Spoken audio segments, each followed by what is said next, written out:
al cielo, alaba al Dios eterno.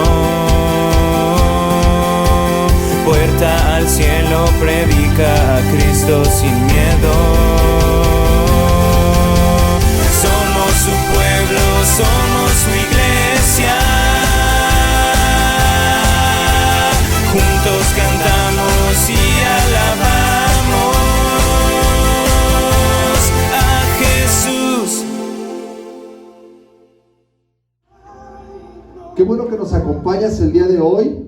Si tú nos estás viendo por internet, esta es la iglesia Puerta al Cielo y nos daría mucho gusto que un día nos acompañaras de forma presencial. Te invitamos a nuestro servicio los domingos. Sean todos bienvenidos.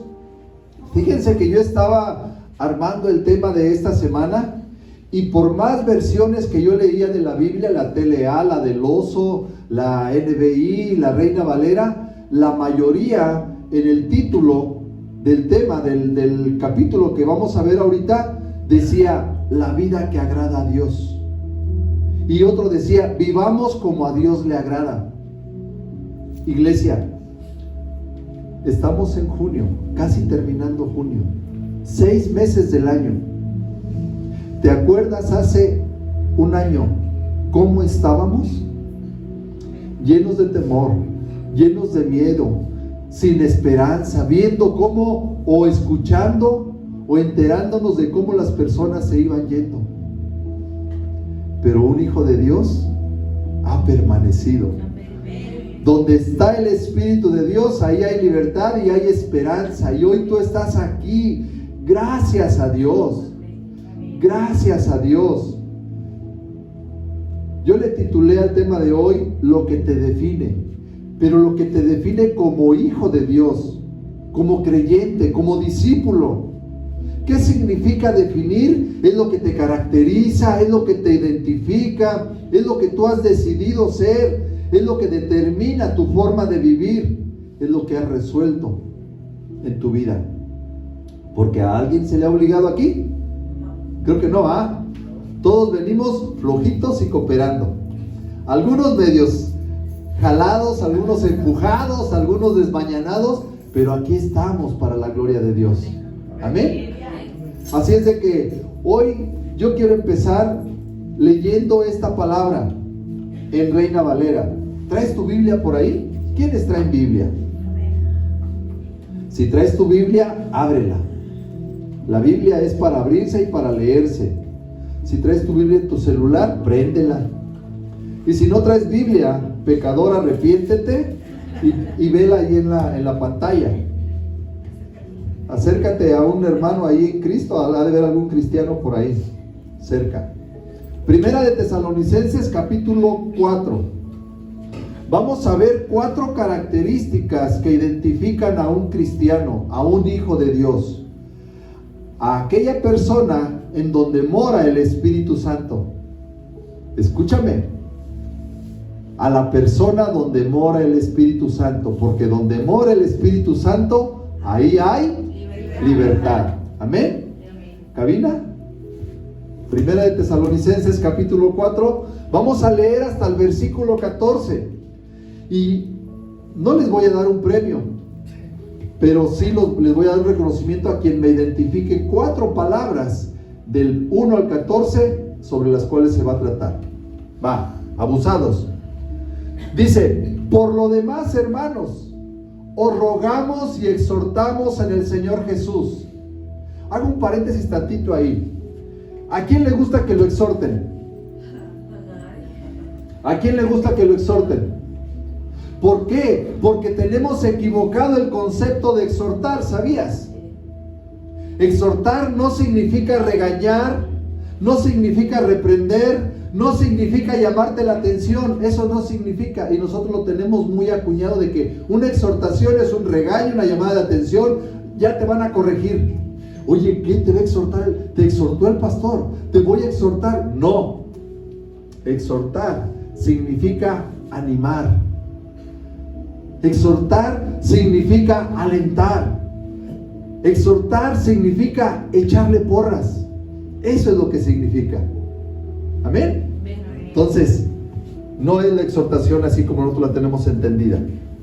Por eso dice, y exhortamos en el Señor Jesús que de la manera que aprendisteis de nosotros, como os conviene conduciros y agradar a Dios, así abundéis más y más, más y más.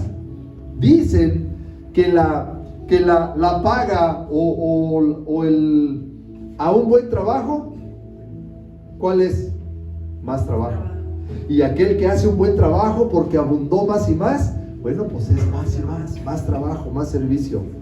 Dice, porque ya sabéis qué instrucciones dimos por el Señor Jesús, pues la voluntad de Dios es vuestra santificación, que os apartéis de fornicación, que cada uno de vosotros sepa tener su propia esposa en santidad y honor, no en pasión de concupiscencia como los gentiles que no conocen a Dios. Que ninguno agravie ni engañe en nada a su hermano, porque el Señor es vengador de todo esto, como ya os hemos dicho y testificado. Pues no nos ha llamado Dios a inmundicia, sino ¿a qué? A santificación. Así que el que desecha esto, no me desecha a mí, no desecha al hombre, decía Pablo, sino a Dios, que también nos dio su Espíritu Santo. Pero acerca del amor fraternal, no tenéis necesidad de que os escriba, porque vosotros mismos habéis aprendido de Dios que os améis unos a otros. Y yo también lo hacéis así con todos los hermanos que están por toda Macedonia. Pero rogamos, hermanos, que abundéis más y más.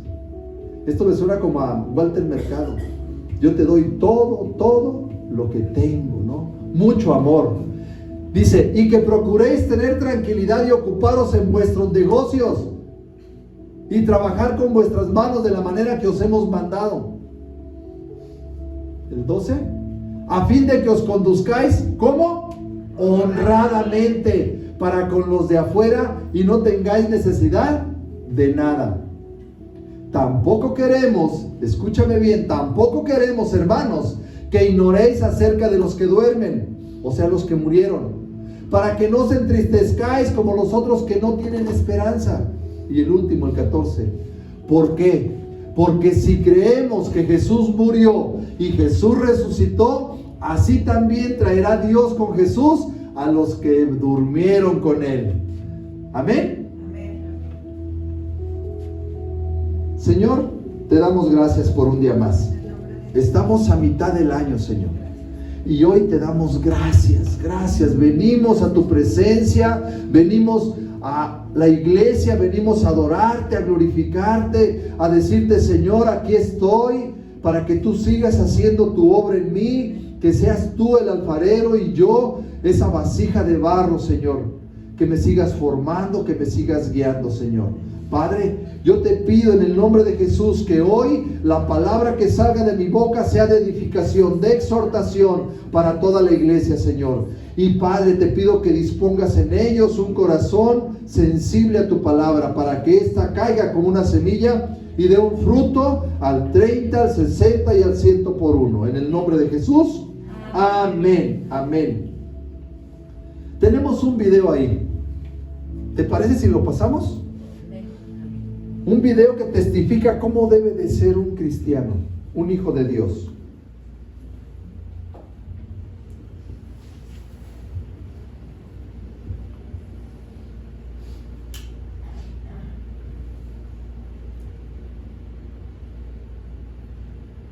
¿No tiene música? No escucho.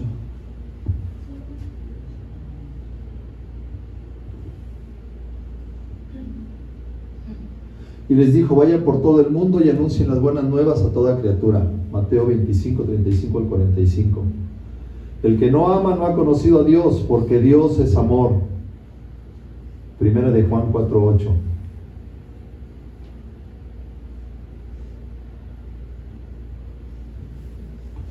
Es todo, ¿verdad? Esta es una actividad que los jóvenes hicieron ayer.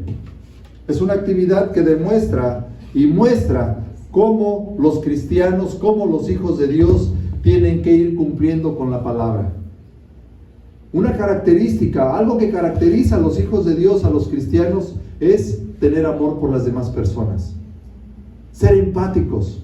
Quizás fue simbólico una sopita, pero lo más importante fue el alimento espiritual, la palabra que les fue llevada, y que ellos en algún momento recibieron y reconocieron ahí. Algunas personas levantaron sus manos, otras se inclinaron, otras se quitaron la gorra, otros lloraron. Eso es lo que debemos de hacer como hijos de Dios. Hoy vamos a hablar acerca de la palabra que nos dice el apóstol Pablo en la carta que les escribe a la iglesia de Tesalónica. Primera de Tesalonicenses capítulo 4. Yo creo que cada uno de nosotros como creyentes ya caminamos en la palabra, ¿no? ¿A alguien de aquí no se le ha predicado el evangelio? Creo que todos somos de casa y conocemos de la palabra, y cada día nos esforzamos más y más por caminar y obedecer la palabra de Dios. Eso espero. Y siempre tratamos de ser mejores cristianos, ¿sí o no? En todas las áreas de nuestra vida. Y nosotros ya sabemos cómo agradar a Dios. ¿Es cierto también eso? Ok. El Espíritu Santo que mora en nosotros es el que nos enseña, nos recuerda, nos redarguye y nos muestra cómo debemos de hacer. ¿Qué debemos de hacer? ¿Cómo debemos de pensar?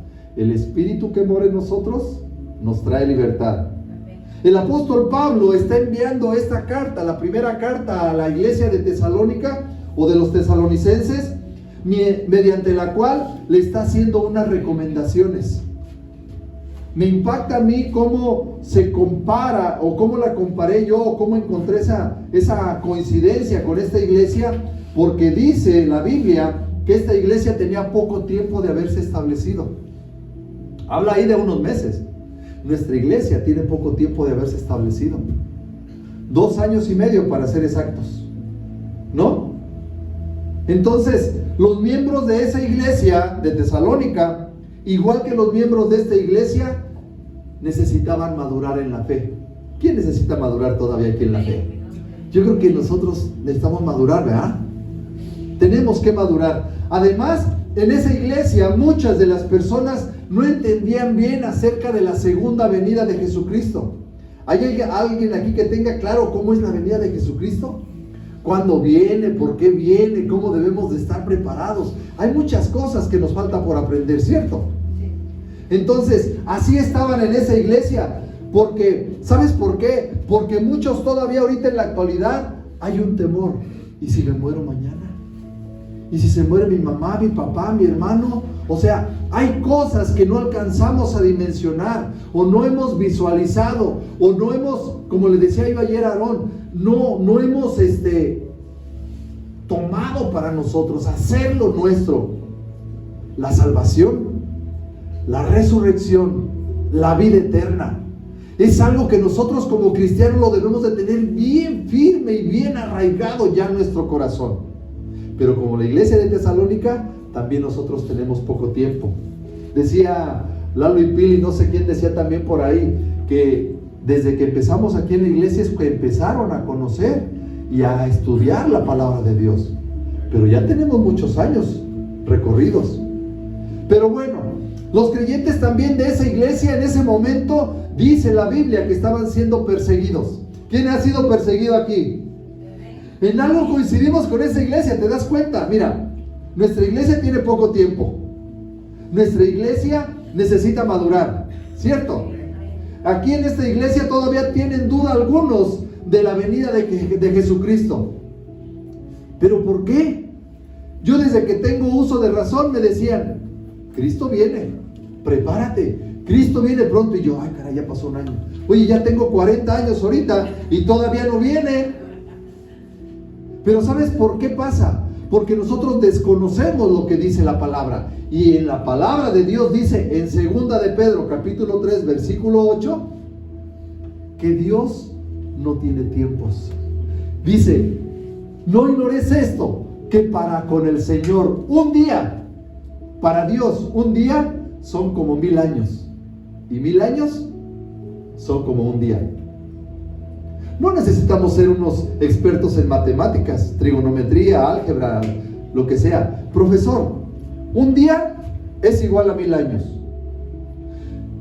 Si Jesucristo hace más de 2000 años o 2000 años que vino a esta tierra, ¿cuánto tiempo hace según Dios que vino?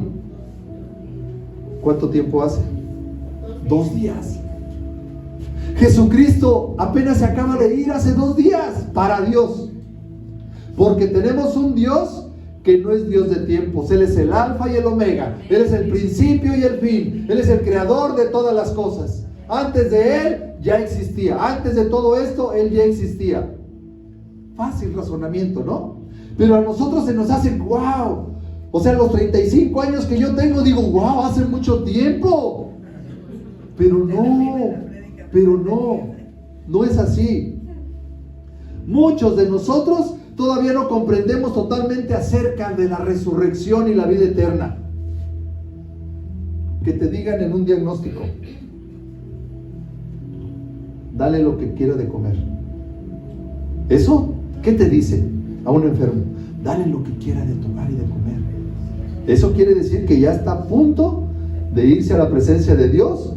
Ayer yo les decía a los migrantes, les decía, ustedes empezaron un viaje, pero en este viaje ustedes tienen un plan, pero no conocen el plan perfecto de Dios. Y el plan de Dios es de que tú te salves, porque nada más hay 2 lugares, arriba o abajo, al cielo o al infierno. ¿A dónde quieres ir? No, pues arriba. Entonces, ¿te gustaría conocer el plan de Dios? Sí, sí nos gustaría. Aarón te lo va a decir. Y ahí empezó Aarón. Nosotros debemos de estar conscientes de lo que sucede cuando morimos.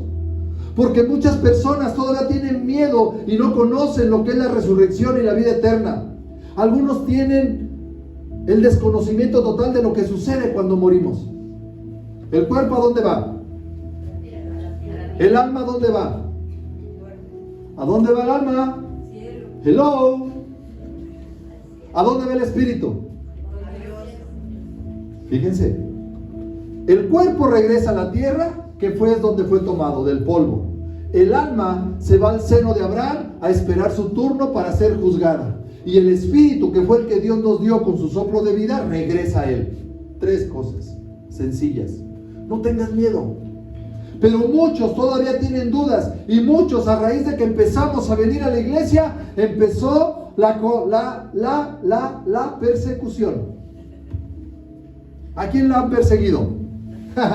¿Te ha perseguido la enfermedad? ¿Te ha perseguido la escasez? ¿Te ha perseguido tu esposa o tu esposo porque vienes a la iglesia y te están criticando y te están juzgando y te están señalando? Ya vas otra vez religioso, ya vas religiosa. ¿A qué vas a la iglesia todos los días? Y empieza la persecución. ¿A quién lo han perseguido? Nos parecemos mucho a la iglesia de Tesalónica. Hoy, de parte de Dios, te digo, bienvenidos al reino. Bienvenidos al reino. Frase número 1. Pero mira, aquí no te hemos engañado. La palabra de Dios es muy clara y dice la Biblia que en el mundo tendréis aflicciones. ¿Te imaginas? En el mundo tendréis aflicciones. ¿Sabes por qué? ¿Sabes por qué tenemos aflicciones como hijos de Dios? Porque la palabra es muy clara en Hebreos capítulo 12, versículo 6. ¿Qué dice la Biblia? Usted ama a sus hijos, profesor, y los quiere ver bien. Amas a tus hijos y los quieres ver bien. La Biblia dice que el Señor al que ama, disciplina. Y escúchame, no solamente el Señor lo disciplina, porque una disciplina pudiera pasar, pero dice, y azota a todo el que recibe por hijo. ¿Quién es hijo de Dios aquí? ¡Ay, Señor bendito de la gloria! Recibiremos azotes de parte de Dios. No es el enemigo, no es tu suegra, no es el vecino, es Dios quien te está azotando. ¿Para qué? Para que recibamos dirección. ¿Quién ama más? Díganme ustedes, ¿quién ama más? ¿El padre que permite hacer lo que causa daño o aquel que corrige, disciplina y castiga para ayudarlo a aprender lo que es correcto? ¿Quién ama más? El que corrige. Obvio, el que corrige. Pero a nosotros no nos gusta la corrección. no nos gusta la disciplina, pero la Biblia es muy clara, porque donde mora el Espíritu de Dios, ahí hay libertad. O sea, donde mora el Espíritu de Dios, ahí hay corrección, porque aguantamos la corrección, porque aguantamos el azote. Amén. Jesús no solamente nos muestra el camino, porque tú bien sabes que Jesús es el camino, la verdad y la vida. Él nos lo ha dicho. Y no hay otro camino para ir al Padre sino a través de Él. No hay otro. No hay. Jesús nos muestra también las características de aquellos que decimos ser seguidores de Jesús, de aquellos que decimos ser creyentes, de aquellos que decimos ser hijos de Dios. ¿A ti qué te define? ¿Cuáles son tus características? ¿Las conoces? Porque yo sé bien que algo has cambiado. No sé. Quizás un carro, quizás ya cambiaste de carro, quizás ya cambiaste de casa, quizás ya cambiaste de ropa. Pero a Dios no le interesa eso. A Dios lo que le interesa es que cambiemos nuestro corazón, que cambiemos nuestras actitudes, que cambiemos como hijos de Dios. En verdad, después de 1 año y medio o 2 años y medio que llevamos aquí en esta iglesia, ¿has logrado cambiar algo? ¿Te has dejado corregir de parte de Dios? Porque donde mora el Espíritu de Dios, ahí hay libertad. 4 marcas que identifican el caminar del cristiano y las vamos a ver. ¿Para qué? Dice la Biblia, para que abundemos en ellas, para que hagamos más y más. 4 marcas, de las cuales quiere que abundamos en ellas. ¿Qué significa abundar? Que sobremos, que quedemos de sobra, que excedamos, que rebosemos más y más. 4, ¿cuáles son? Número 1, santidad. Ya va a empezar, pastor. Santidad. Número 2, en amor. Número 3, en honestidad. Y número 4, esperanza. 4 características de nuestro andar cristiano. Pónmela el versículo en el 1 de Tesalonicenses en TLA, por favor. En TLA. Fíjense esta otra versión. Es muy clara. Dice: queridos hermanos en Cristo, nosotros les hemos enseñado a vivir como a Dios le agrada. ¿Qué han recibido de este lado, de aquí para allá? Enseñanza para poder vivir como Dios le agrada. Y ustedes en verdad viven así. Es una afirmación del apóstol Pablo. Los está animando, los está exhortando. Miren, y en verdad ustedes viven así. Eso espero. Ahora les rogamos y les animamos, les exhortamos. Esa palabra de animar es exhortar. Ahora les rogamos y les animamos de parte del Señor Jesús a que se esfuercen cada vez más por seguir viviendo así. Iglesia, hoy te exhorto, hoy te animo, hoy te digo, vamos por buen camino, échale ganas, no te quedes. Te echamos porras aquí. Ustedes ya conocen las instrucciones que les dimos con la autoridad que recibimos del Señor Jesús. Nosotros estamos parados aquí, pero se nos ha delegado una autoridad de parte de Dios. Y con esa autoridad venimos cada 8 días, o se para aquí Lalo, Pili, o mi esposa, o Yasuri, o Aarón, y exhorta y anima y da palabra a los que nos escuchan. Dios quiere que ustedes vivan como. Miren, ese de vivan como es la voluntad de Dios. Y muchas personas preguntan, ¿y cuál será la voluntad de Dios para mi vida? A ver, yo creo que la voluntad de Dios es que yo termine mi carrera. Yo creo que la voluntad de Dios es de que yo sea médico. La voluntad de Dios quizás es que yo sea pastor, que yo sea evangelista, que yo sea una esposa, que me encuentre un esposo, que me encuentre una novia, no sé. Y muchos pensamos en esa voluntad de Dios y no es malo, es bueno. La voluntad de Dios es de que vivamos bien, ¿sí? Pero en verdad, ¿cuál es la voluntad de Dios? Dios quiere que ustedes vivan consagrados a Él, santificados, que no tengan relaciones prohibidas. ¿Me expliqué bien ahí en lo de la voluntad? Quiero que quede muy claro. ¿Sí? Santificación. Andar en santidad es la voluntad de Dios, amada iglesia. La voluntad de Dios para todos aquellos que le creen y que han declarado a Jesús como su Señor y como su Salvador. Característica número 1, santificación, apartados para Dios. ¿Has apartado tu familia para Dios? ¿Has apartado tu matrimonio para Dios? ¿Has apartado tu trabajo para Dios? ¿Estás tú apartado para Dios? ¿Estás viviendo en santificación? La voluntad de Dios es que seamos santificados, apartados para Dios. Y recuerda esto, mira, la voluntad de Dios es, ¿cómo es? Buena, agradable y perfecta. Si tú te apartas para Dios, si tú apartas tu matrimonio para Dios, si tú apartas tus hijos para Dios, van a vivir siempre en esa voluntad buena, agradable y perfecta. ¡Wow! Yo quiero eso para mi vida. Yo quiero eso para mi matrimonio. Por eso, cuando nosotros nos apartamos del mundo y llegamos a los pies de Cristo, nuestra vida tiene que cambiar. Nuestras actitudes, nuestros pensamientos, nuestras actividades, de tal manera que nuestro caminar como cristianos va a ser de acuerdo a la voluntad de Dios y no a mi voluntad, a lo que yo quiero. Amén. La santidad es una marca indiscutible de aquellos que han nacido de nuevo. Es lo que nos caracteriza. Si hay cosas que todavía hay en nuestra vida, tenemos que cambiar, traerlas delante de Dios. ¿Cómo lo hacemos? A través del Espíritu Santo, a través de la oración, a través de la intimidad con Dios, a través de esas vigilias, a través de los grupos, a través de la oración. O sea, el Espíritu Santo es el que nos conduce cada vez más y más hacia Jesús. Esta primera marca del cristiano, la santificación, nos remarca mucho, si te das cuenta, acerca de la inmoralidad sexual. ¿Por qué?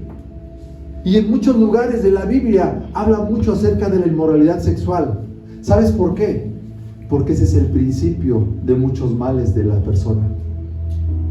Me impacta a mí. Ahorita ya casi no veo, yo todos los días voy a comprar el periódico, un puestecito aquí por el mercado. Y antes tenía repleto ahí de revistas todo alrededor. ¿De qué tipo de revistas? Pero ahora vayamos más allá. ¿Sabes tú lo que ven tus hijos cuando se encierran en su cuarto y prenden su celular? Porque yo cada vez que prendo mi celular en esos de TikTok, aparecen luego ahí de todo tipo. ¿Por qué? Porque el diablo sabe muy bien por dónde entrar, por dónde contaminar. La inmoralidad sexual ha ganado mucho terreno el día de hoy y se ve y se escucha a través de los medios de comunicación y nos va llevando a la tentación. La pornografía, la masturbación, el adulterio, los divorcios, la fornicación. Inclusive ha penetrado tanto a la iglesia que muchas personas vienen a la iglesia a ver qué pescan, cómo está la hermanita o cómo está el hermanito. O los chavos, cuando vienen a ver qué ligo, ay, esa chica está bien, me convierto en cristiano total, por ella doy todo. Van a evangelizar. ¿A qué grado estamos llegando en la iglesia? ¿A qué grado estamos llegando? ¿Cómo se ha infiltrado esa inmoralidad sexual? Por eso Dios tiene mucho cuidado en recalcarnos cada vez esa característica como hijos de Dios, que tenemos que ser santificados. Tenemos que estar apartados de todo eso. Y mira, muchos jóvenes, y hablo de los jóvenes porque en algún momento nos vemos obligados a jalarlos, a traerlos, algunos obligarlos, y algunos vienen por gusto, pero por gusto de la hermanita o porque se sienten bien aquí. Porque de estar en su casa a estar aquí, pues mejor aquí. No. Pero solamente están evidenciando que muchos jóvenes o muchas personas no han nacido de nuevo. No han nacido de nuevo. Porque de lo contrario, nos abstendríamos de toda inmoralidad sexual. ¿Amén? Segunda marca, no te me duermas. Segunda marca, versículo 9 y 10. Versículo 9 y 10, la segunda marca, el amor. El amor. No hace falta que les escriba acerca del amor, decía Pablo, que debe de existir entre los miembros de la iglesia, pues Dios mismo les ha enseñado a amarse unos a otros. Así lo han hecho ustedes con todos los seguidores de Cristo en la región de Macedonia. Les rogamos entonces que se amen más y más. ¿Tú crees que estás aquí porque el COVID no te alcanzó? ¿O estás aquí porque lograste hacer ese negocio grande? ¿O estás aquí porque, pues, la casa que tienes te ha protegido? No, estamos aquí porque Dios nos ama. Porque de tal manera amó Dios al mundo que envió a su único Hijo Jesucristo a morir por nosotros. ¿Por qué estás aquí? No porque hayas tú logrado en tus fuerzas salir del vicio, de la drogadicción, de esa esclavitud, sino porque Dios nos ama. Y no hay amor más grande que el amor que se da por un amigo. Y Jesús murió por ti y por mí. Amén. Entonces, esta segunda marca del amor la conocemos. Dios te ama, hermano. Hermano, Dios te ama. Y eso es muy fácil aquí en la iglesia, ¿no? Nos amamos todos, tú me amas, yo te amo. ¡Wow! ¡Qué padre! ¡Aleluya! ¡Gloria a Dios! Ahora ve y llama a tu prójimo. Ahora ve y llama al de allá de afuera. Al que está en desesperación, al que está en necesidad, al que está en adulterio, en fornicación, al que está allá afuera. Porque dice la Biblia que tenemos que abundar más y más, pero hacia afuera también. Porque a veces es muy fácil aquí adentro. Si algo distingue a los creyentes es que dentro y fuera de la iglesia sabemos amar a las personas. Nos preocupamos, nos ocupamos, somos empáticos con ellos. ¿Estás conmigo? Amén. Así es de que como familia en Cristo somos un mismo cuerpo, somos un solo cuerpo. Lo debemos de extender a aquellos que no conocen de Dios. Esta es la manera en la que Dios mismo mostró su amor, cuando nos rescató, cuando nos libró, cuando nos perdonó. Es por eso que Él pide que abundemos más y más. Y tenemos que desechar. Yo sé que aquí en la iglesia a veces es difícil. Con la hermanita, míralo. ¿Ya viste? No me saludó. ¿Ya viste cómo se está portando? ¿Ya viste cómo él me rezongó? ¿Ya viste cómo él no me hizo caso? Le dije que lavara las tazas y se hizo teológico y se fue para allá y allá está sentado. O sea, ¿sí o no? Y se ríe porque saben de lo que estoy hablando. Pero ¿qué sucede? Nosotros somos llamados ¿a qué? A soportarnos los unos con los otros y amarnos los unos con los otros. Y aunque no es fácil, porque hay temperamentos, hay actitudes, hay carácter en cada uno de nosotros diferentes. Pero si tú buscas la ayuda de Dios, profesor, lo vas a poder hacer. Porque si cada uno buscamos ayuda de Dios, lo vamos a poder hacer. Pero sobre todo, el amor que cubre multitud de faltas. ¿Cuál es ese amor? ¿Quién me lo dice? El amor ágape, el amor de Dios. Tercera marca, la honestidad. La honestidad.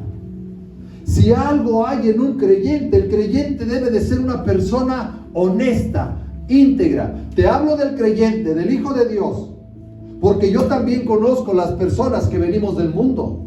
Yo fui una de ellas. Yo tenía un diablito allá en la entrada de mi medidor y yo no vivía en paz. Vivíamos, y ya llegamos de comisión, y si llegan, y si me multan, y si me cortan la luz. Muchos vivimos en opresión. Y dice que sufrimos persecución. ¿Por quién? Los primeros, los de Coppel. Ay, esos andan por todos lados. Pero el creyente debe de ser una persona honesta. Dice la Biblia ahí en versículo 11 y 12. Versículo 11 y 12. ¿Qué dice? Traten de vivir tranquilos. Miren, no dice vivan tranquilos, no, traten. Dios nos dice, hijitos, por amor de Dios, traten de vivir tranquilos. Mira, ocúpense de sus propios asuntos y trabajen como ya antes les hemos ordenado que lo hagan. Mira, muchos de nosotros nos ocupamos de los asuntos ajenos y andamos metidos en asuntos que no nos corresponden. Queremos solucionar problemas de los hermanitos o de la persona aquella que no podemos. No debemos de andar metidos en cuestiones que no nos corresponden a nosotros. ¿Sabes qué te corresponde como creyente, como hijo de Dios? Orar por ellos, interceder por ellos, pedirle a Dios por la solución de su problema. Muchos de nosotros nos metemos en asuntos, en problemas ajenos y no nos damos cuenta de que el problema más grande somos nosotros. Porque vemos la paja en el ojo ajeno, pero no vemos la viga que tenemos en el de nosotros. Vivamos tranquilos. Una de las características de una persona honesta es aquella que se interesa, sí, por los asuntos de los demás, pero en oración, en intercesión. Amén. Una cosa es orar por las peticiones y otra cosa es meterse en la vida de las personas tratando de solucionar las cosas que no nos corresponden. Vivamos tranquilos, trabaja honestamente, honradamente. Cuida de andar, dice Proverbios, versículo 16, no te lo di. Cuida de andar yendo mucho a la casa de tu vecino o te va a aborrecer. Uy, aguas con esos que andan todos los días en las casas. Eso dice la palabra. La gente ociosa no es buena, no es bien vista por Dios. A Dios le agrada que vivas en honestidad, en honradez, trabajando con tus propias manos, haciendo las cosas bien. Pablo mismo decía, yo mismo no les soy carga. Yo no les cargo, yo trabajo. Él se dedicaba a hacer tiendas de campaña.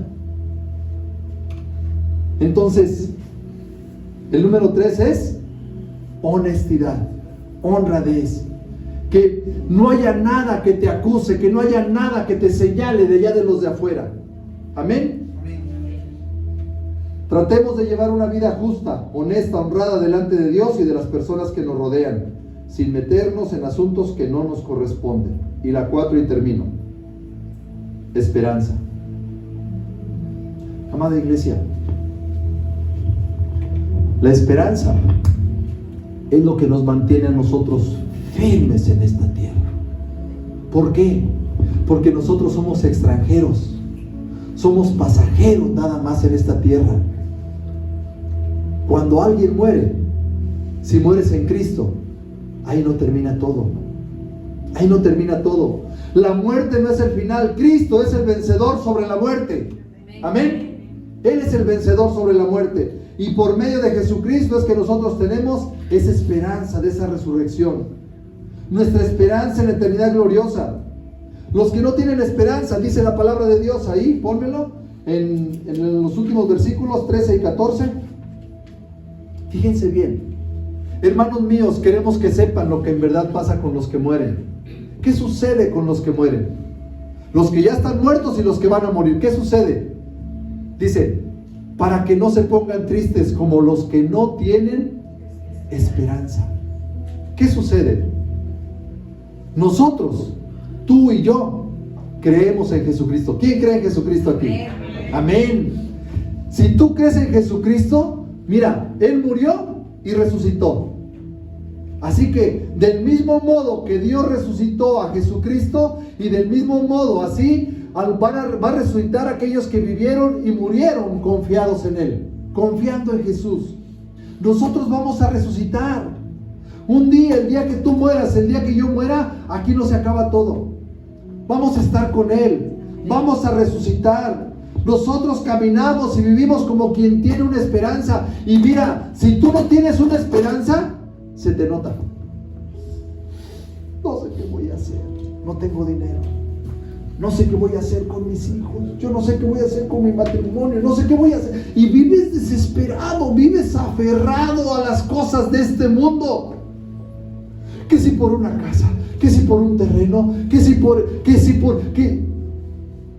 y caminas desesperado, porque no has puesto tu confianza y tu esperanza en el Rey de Reyes y Señor de Señores. Pero aquellos que se aferran a lo que tienen, a lo que son, a lo que han logrado, cuando la palabra nos enseña que los verdaderos tesoros, ¿dónde están? Los verdaderos tesoros están en el cielo. Nosotros vamos a ir a la presencia de Dios y vamos a tener una nueva vida, una nueva tierra, un nuevo cielo. Eso es lo que vamos a tener. Para los creyentes, cuando se muere, no es un adiós, sino un hasta pronto. Hasta pronto. Ponme la administración, por favor. No andes deprimido por este mundo. no te deprimas, no te preocupes, mejor ocúpate de cómo estás viviendo. Se me viene esta frase: nadie determina cómo morir, pero todos decidimos cómo vivir. No sé qué estés pasando tú en tu vida, pero pon tu mirada en el cielo, pon tu mirada en Jesús, porque de allá viene nuestro socorro, allá está nuestra esperanza. Él nos está esperando con los brazos abiertos y dice que ha preparado moradas para cada uno de nosotros. Súbele un poquito, por favor. ¿En dónde tienes puesta tu esperanza? ¿Caminas en este mundo buscando la santidad, el ser apartado para Dios? ¿Caminas en este mundo derramando amor, dando amor a los demás, siendo empático con los problemas de los demás, sin meterte en asuntos ajenos, sin orando por ellos, pidiendo por ellos?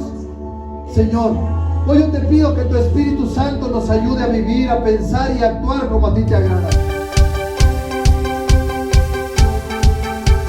Puerta al cielo, alaba al Dios eterno.